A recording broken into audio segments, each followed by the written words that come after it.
kembali lagi bersama channel belajar komputer jaringan.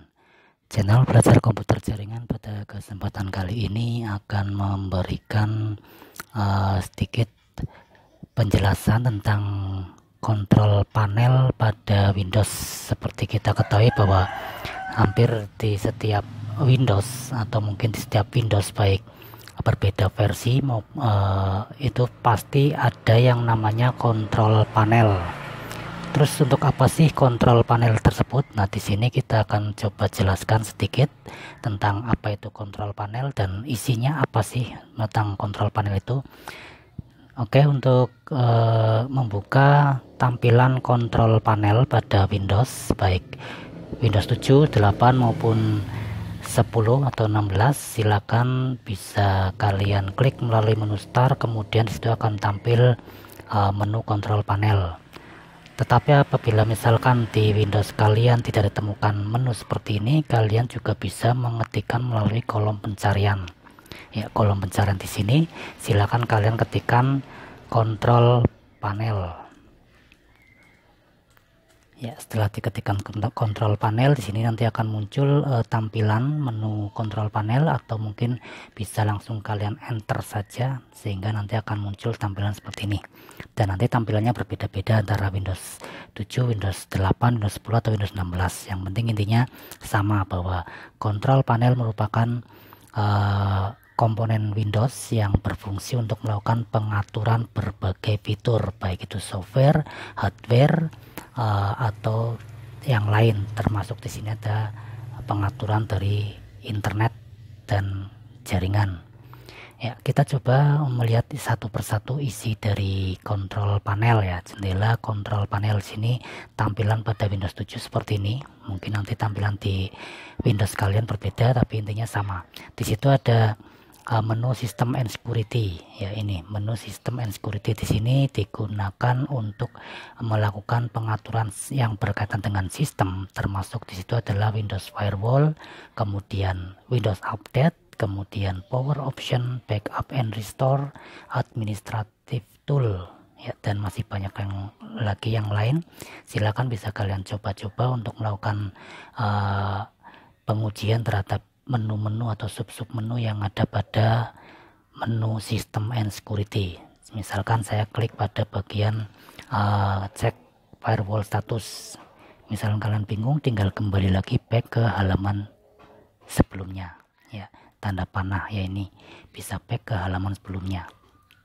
Misalkan lagi saya cek pada Windows Update. Nah, di sini bisa mengaktifkan atau menonaktifkan Windows Update. Silakan bisa diatur.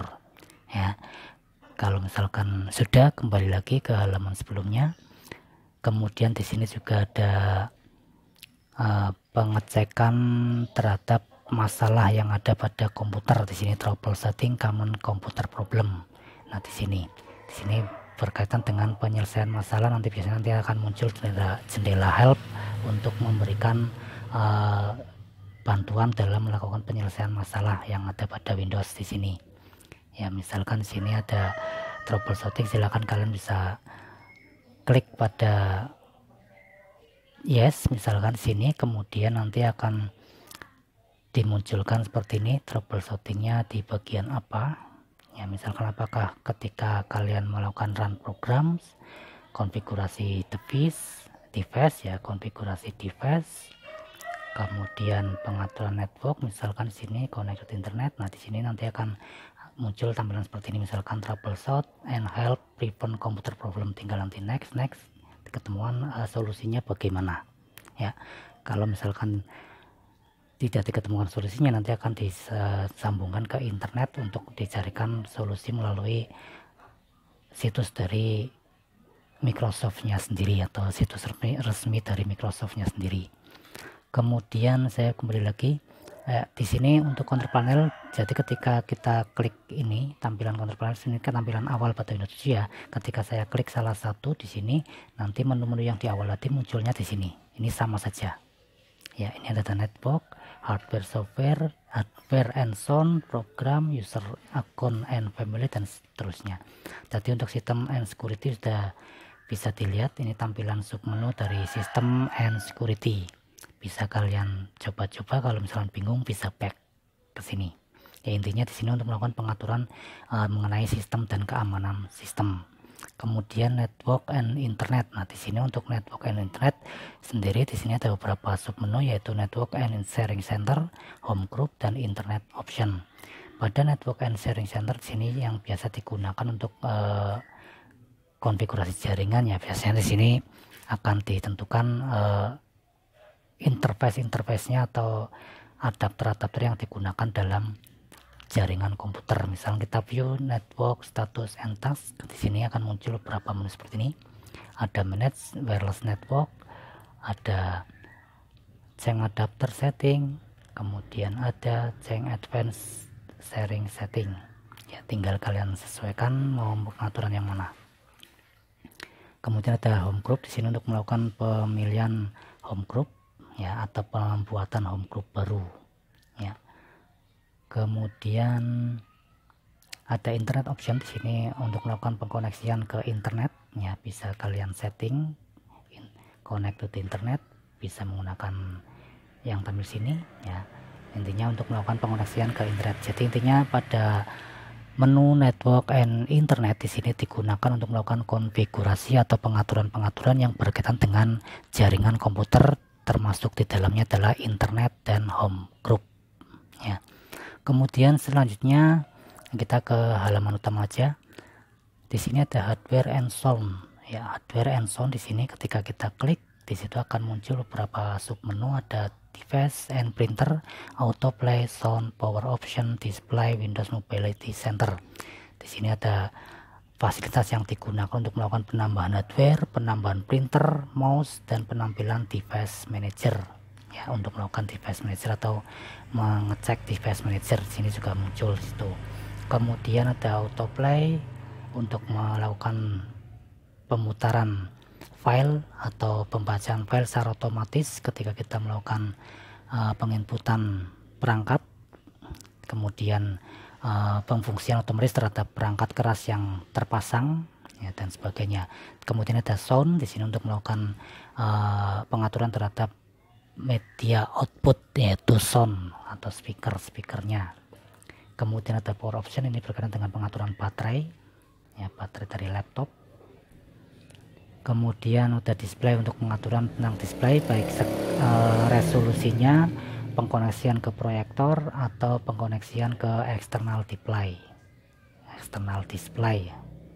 Kemudian ada mobility center, ini untuk aktivitas mobile, untuk penggunaan secara mobile, ya, terhadap Windows, baik pengaturan display connect, wireless, baterai, dan sebagainya. Intinya untuk melakukan pengaturan terhadap Windows Mobility Center-nya. Kemudian saya kembali ke halaman utama. Di sini ada program. Nah, pada menu program ada beberapa submenu, yaitu program and fitur, ada default program, ada desktop gadget, ya. Di sini untuk program and fitur di sini bisa kita gunakan untuk melakukan penghapusan program, ya. Di sini ada uninstall program atau menguninstall program atau menghapus program.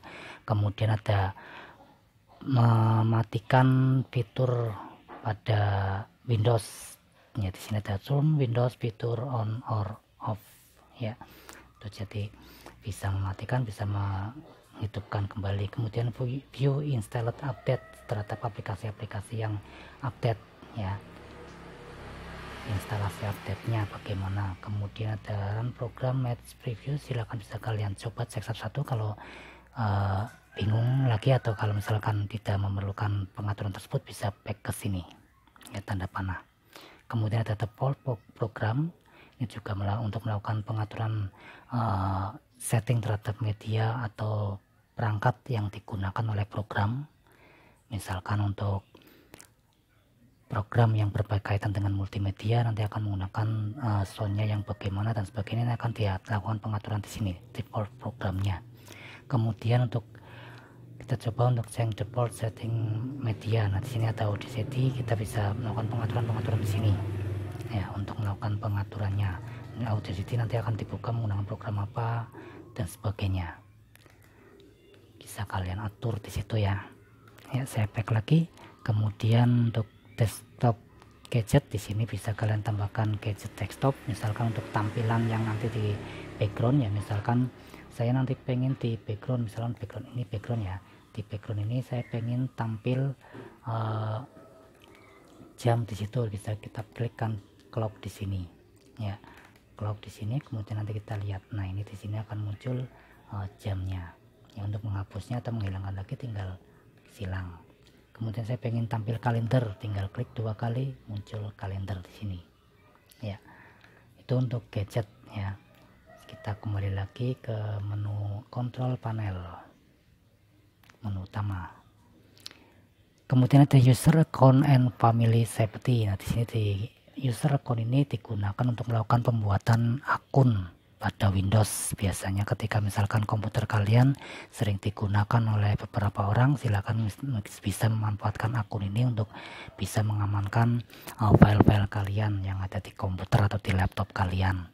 Bisa melakukan penghapusan akun, pembuatan akun, pembuatan password pada akun dan sebagainya. Yang intinya di sini digunakan untuk melakukan pengaturan pengguna ya, pengaturan pengguna dari Windowsnya itu sendiri. Kembali ke halaman utama Windows, control panel. Di sini ada friends and personalisasi. Kalau friend and personalisasi ini berkaitan dengan tampilan Windowsnya ya. Tampilan Windowsnya sama seperti kita melakukan klik kanan pada desktop, kemudian pilih personalize, ini sama. Jadi untuk melakukan pengaturan terhadap tampilan dari Windows, baik itu start, taskbar dan sebagainya. Kemudian ada menu clock, language and region. Di sini untuk melakukan pengaturan waktu dan tanggal ya, tanggal dan waktu ya, termasuk melakukan penyesuaian terhadap waktu di internet dan sebagainya di sini. Kemudian pada tampilan berikutnya ada easy of access ya. Di sini digunakan untuk melakukan pengaturan secara mudah terhadap beberapa perangkat. Di sini misalkan ada pengaturan mikrofon, pengaturan untuk melakukan speak recognition ya, optimize visual display ya, kemudian pengaturan replace sound with visual cues, change how your keyboard work dan sebagainya. Di sini untuk melakukan pengaturan secara mudah terhadap fasilitas yang ada pada Windows ya, untuk mengatur mouse, keyboard, visual display dan sebagainya, termasuk mikrofon di sini ya. Itu tadi untuk pengenalan mengenai kontrol panel yang mungkin hampir sama dengan kontrol panel yang ada di Windows kalian, hanya mungkin beda tampilan saja atau beda posisi menu-menu saja ya. Yang intinya sama, bahwa di setiap Windows itu ada yang namanya kontrol panel, karena itu merupakan komponen dari Windows yang berfungsi untuk melakukan pengaturan berbagai macam fitur, baik mulai dari software sistem, software aplikasi, kemudian hardware, koneksi internet, tampilan desktop, pengaturan waktu dan sebagainya ya. Ini jendela atau Windows dari kontrol panel. Itu saja video dari channel belajar komputer jaringan. Barangkali ada masukan silakan bisa kalian ketikkan melalui kolom komentar di bawah, dan jangan lupa tekan subscribe dan tekan lonceng untuk terus update video yang ada di channel belajar komputer jaringan. Terima kasih, semoga bermanfaat.